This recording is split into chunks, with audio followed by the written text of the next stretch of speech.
Our next story is from Japan. For all its great advancements, Japan has one very regressive feature. It ranks poorly on gender equality, far behind other G7 members, the world's top 7 economies. And now Japan is trying to fix this.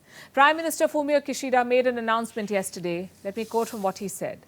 "We seek to have the ratio of women among executives at 30% or more by 2030 in companies that are listed on the Tokyo Stock Exchange's prime market." What does this mean? Will it help fix Japan's problem? Should other countries look at aggressive policy initiatives to achieve gender parity? Also, where does India feature in the global rankings? Our next report has the answers. Japan has a problem: gender inequality. It's rampant in the island nation, and it's quite at odds with Japan's reputation as a developed country. Across the developed world, Japan ranks dead last when it comes to gender equality. Japan ranks 104 out of 190 countries in the World Bank's 2023 Women, Business and the Law report. In the World Economic Forum's 2022 Global Gender Gap report, it ranked 116th out of 146 countries. Survey after survey, year after year, have all said the same thing, that Japan's women have it rough. Now, the Japanese government says it's trying to fix things. Yesterday, Prime Minister Fumio Kishida made an announcement. He wants more executive positions at the country's top companies to be occupied by women. Women should make up 30% of the executives at companies that are listed on the Tokyo Stock Exchange's prime market. The deadline is 2030. How close is Japan to that target? Not close at all. As of July last year, women accounted for only 11.4% of senior corporate and auditing positions at the companies. Japan Inc. would need to nearly triple their women executives. That too in just 7 years. The only silver lining is that the present 11.4% was also reached after a government diktat. Japan had set a 12% women executives target for 2022, so reaching 11.4% isn't too shabby. But Japan is still far behind comparable global standards. Comparable is the operative word.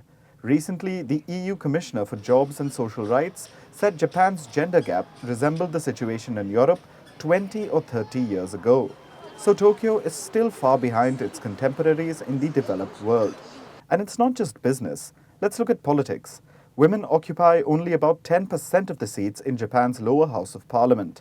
Just 28% of Japan's upper house seats are held by women. And this is after a recent increase in women's representation.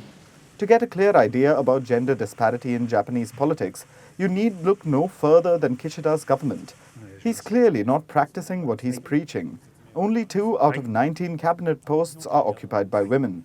The most ironic part, Japan's Minister of State for Gender Equality is a man. So if Kishida is serious about fixing Japan's gender imbalance, he could start with his own cabinet. But this problem of gender inequality is rampant across Asia in general. The worst offending region happens to be South Asia. India, for example, ranked 126 out of 190 countries in the World Bank's 2023 Women, Business and the Law report. And it's one of the better places for women in South Asia. Among its neighbors, India ranks behind only Nepal. The World Economic Forum ranks India at 135th place out of 146 countries. South Asia once again does poorly overall. The WEC says it'll take the region about 200 years to achieve gender parity. And it certainly doesn't help matters to have Afghanistan as a member. Imagine trying to correct the gender imbalance with the Taliban in your team. Jokes aside, patriarchy is not just pervasive, but a tough cookie to crack. So Japan-style mandates may be needed to break the resistance. But even that doesn't always work. The Indian state of Nagaland, for example, has been resisting a government quota on women's representation in politics. Many locals say it goes against tradition. It's an age-old argument, one that's been used in Japan as well. But Japan has finally started to realize that change is needed.